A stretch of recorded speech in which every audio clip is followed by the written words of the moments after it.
చంద్రబాబు గారు అది 420. ఎందుకంటే జగన్మోహన్ రెడ్డి గారు అభ్యర్థులను మారుస్తున్నాడంట.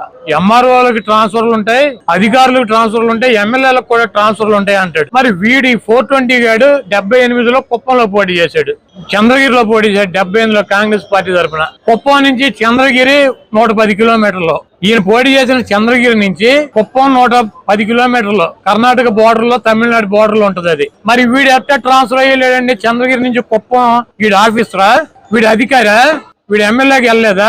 అన్ని సొల్లు నా కొడుకు, సొల్లు మాటలు, సొల్లు నా కొడుకు అనమాట. నా ట్రాన్స్ఫర్లు ఉంటాయని నాకు తెలియదు. విచిత్రంగా ఈడే కదా అసలు ట్రాన్స్ఫర్ ఎప్పుడు 89లో వెళ్ళాడు, 30 సంవత్సరాల నాడు వెళ్ళాడు ఈ ట్రాన్స్ఫర్ అయ్యి చంద్రగిరి నుంచి కుప్పం. మరి ఈ కొడుకు అక్కడ మంగళగిరిలో స్కూల్లో చదువుకున్నాడా? ఈడు ఊరు మంగళగిరా, లేకపోతే ఈడు పుట్టింది ఈడు పెరిగింది మంగళగిరా?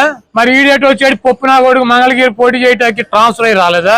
హైదరాబాద్ లో చేయొచ్చుగా, లేకపోతే ఆడి బాబు చంద్రగిరిలో చేయొచ్చుగా. మరి పవన్ కళ్యాణ్ భీమవరంలో పుట్టి గోళీలు ఆడాడా, లేదా గాజువాకలో సంక్రాంతాడా?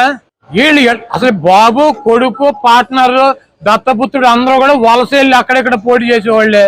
వీళ్ళకంట ట్రాన్స్ఫర్లు ఉంటాయని తెలియదంట. ఓరిడి అమ్మ చంద్రబాబు నటన చూస్తే జనం మామూలుగా ఇంటి వారు సిగ్గుపడతాడు. ఆయనే చెప్పాడు నా అల్లుడు పెద్ద నటుడు, దొంగనాగోడుకు అని చెప్పి. కాబట్టి ఈ ట్రాన్స్ఫర్లు ఇవన్నీ పిట్ట కథలు, ఇవన్నీ చంద్రబాబు నాయుడు చెప్పినా కూడా నడవదు. చంద్రబాబు నాయుడు, పవన్ కళ్యాణ్, లోకేష్ నిన్న మొన్న యుద్ధం ప్రకటించారు. జగన్మోహన్ రెడ్డి గారు ఆల్రెడీ యుద్ధం ప్రకటించి 12 ఏళ్ళు అయింది. సోనియా గాంధీని మట్టి గరిపించాడు.